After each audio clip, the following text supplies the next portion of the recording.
everyone. It's Christmas week. Merry Christmas to you and your family. I wanted to quickly show you how to make some last minute gift bags using just some old bags that you have around the house. But I thought this turned out so pretty I wanted to share it. Here's the things that you're going to need. You can use any of these kinds of sizes. This is just one of the chip bags from Chipotle, I think it was. I'm going to be using a Starbucks bag today. You can use these great Bath & Body Works bags, but we're using some decoupage paper or whatever printed papers that you have, scrapbook paper works, just to cover the logos on both sides. This one's already decorated for Christmas, but you could put something decoupaged here in the center to get rid of their logo. So that works.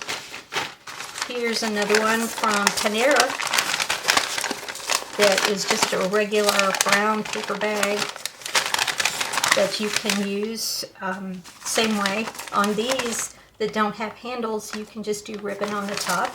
There are plenty of videos to show you how to do that. Here's a bigger Chipotle one. That's how I got all the little ones, because they all came in the same bag. I love this restaurant, by the way. Thanks, Chipotle folks, for putting out good food. So here's what you're going to need. We are starting with the Starbucks bag, and I am going to be using a piece. Hang on, let me get my bags out of the way. Alright, I'm going to be using a piece of this gorgeous decoupage paper that I found on Amazon. Now, all you have to do is cut it down to size. And these bags that I'm using are roughly 8 by 10.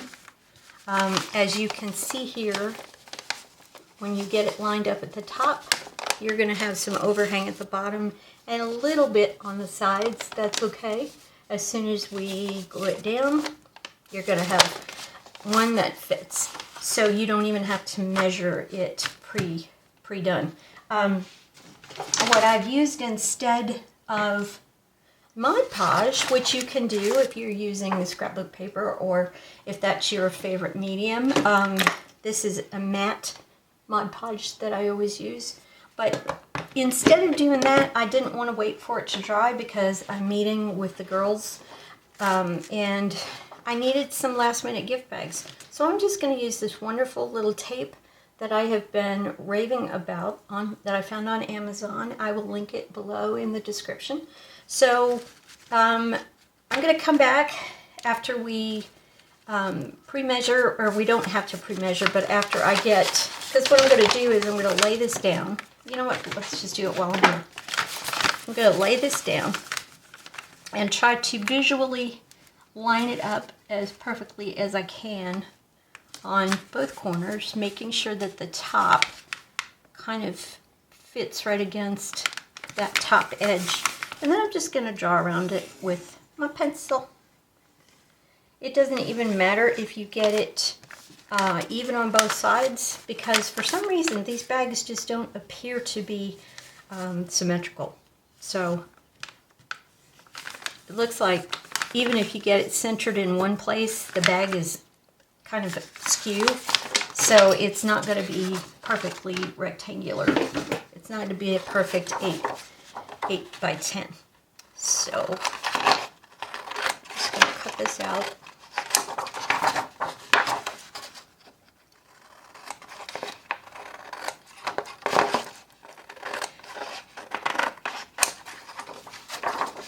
And even after you draw this as perfectly as you can, you might still get some overhang, which is fine. You can cut that off after you're done, and I'll show you about that, because that's what happened to my first bag. Alright, this is the trim that I used. You can use any kind of ribbon trim that you want, fabric trim. You could use washi tapes, anything that you can imagine you can do. That's why this job is so fun, because we get to use so much of our imagination. Next thing I'm going to do is I'm going to take this tape. You know what? I've got a really fat, wide one here that I think I'm going to use instead. It covers more surface area. So I'm going to bump that. I don't know if you can see it on camera. I'm going to bump that up as close to the edge as I can. Run my fingers along, and I'm going to leave a little space down here in the corner. I always tend to do that. I don't know why. That just seems to be a habit that I have, but it works for me. So, this is still, yeah, this is still on camera. All right. So I'm just leaving, I'm tearing it with enough space that I still have the width of the tape here.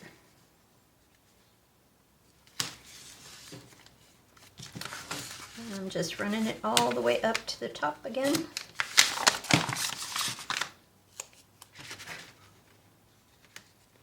Now as I go along this edge, because of the handles, it kind of dips and winds, so I'm just nudging that tape into place along those handles so that we get perfect adherence on all of the top edge, since that's the part where people are going to be putting their hands in the bag and it's going to take the most beating.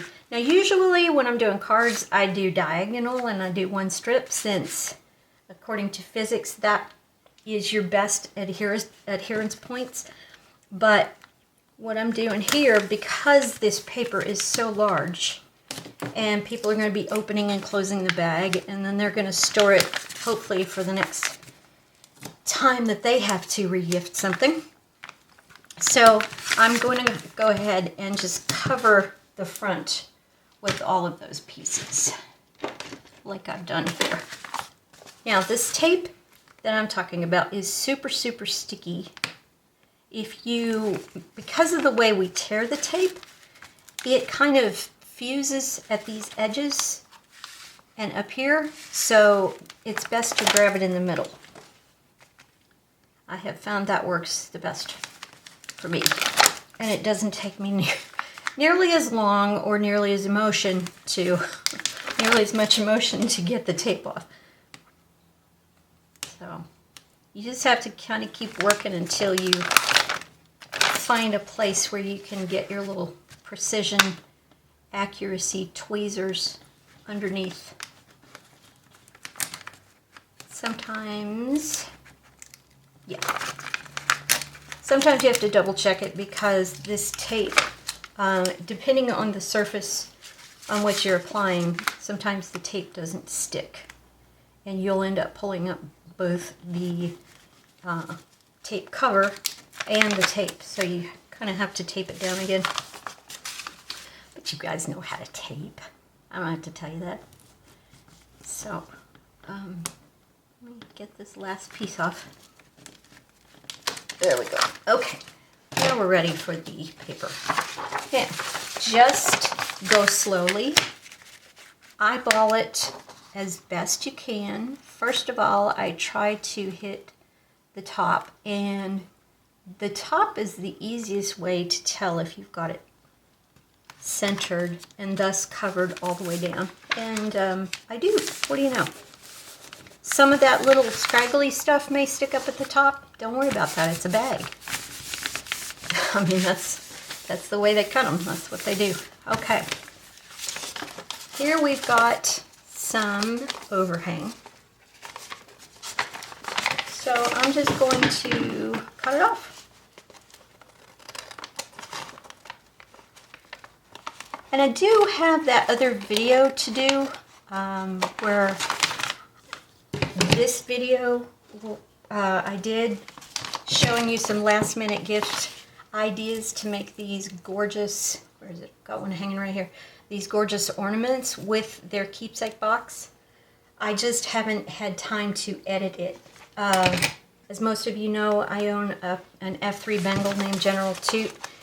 Last night, when I sat down to edit the video, he snuck out of my house, and we had 30-degree temperatures last night here in Tennessee and snow flurries, and he was missing for 12 hours, and I was just devastated. He's my best friend. You know how he loves to get in the camera. This morning I went out, and I had been all the way around the neighborhood several times calling his name. A neighbor came home at about 10 o'clock and she graciously took me around the neighborhood, and she drove while I hung my head out the window with his cookie jar. He loves those Temptations cat treats. And we are going to use some Distress ink on this just to add to it. So I rattled that cookie jar, calling his name all over the place. Nothing. Usually when he hears me call him, he answers. I can hear his meow. And there was nothing. And that was, I guess, the most devastating part. That he wasn't answering me, and I couldn't see him at all. Usually I catch a glimpse of him headed in one or the other direction. But this was just, this hit me hard, because when I got back to the house and I was looking at my two other non-Bengal cats, I realized just what a huge presence General 2 is. If you've never met a Bengal, if you've never owned a Bengal, they are a hybrid between an Asian leopard cat and a domestic house cat, and they have big personalities. I mean, they're like the Asperger's of the cat world. I'm Asperger's. They can get hyper-focused on one thing like I can, and that's what I was afraid had happened, that he had just focused on something and he was chasing that scent. When I went out this morning after it got daylight, and he had been gone for 12 hours, I went to the backyard and I rattled his cookie jar again. See how much that adds to it, because it just brings the design in the center forward. But after I rattled the cookie jar, I went to near the place where I had last seen him. All right, now we may have to cut off some of this. That's okay. I'm going to glue it down first and start with the most straight edge.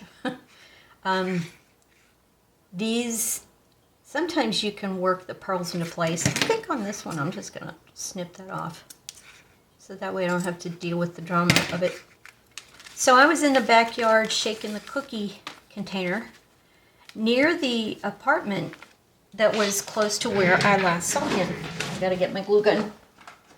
And I think hot glue works best on this because it grips so quickly. But if you've got another quick gripping glue, then go for it. So I stood there, and as I was walking, it's in my backyard.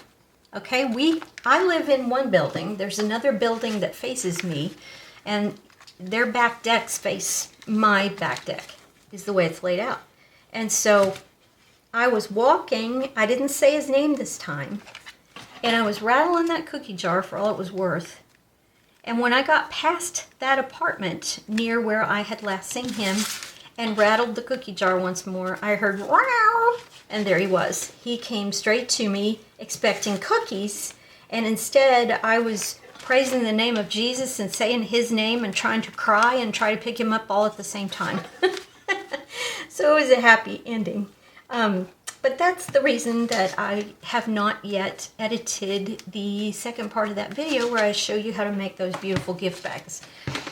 That is coming. It will probably be tomorrow. I am off from school. I finished my class with an A. Yay. So here I'm just going to go ahead and snip off the extra. Ugh. Yeah, it's going to be tough because you've got some pearls to fake.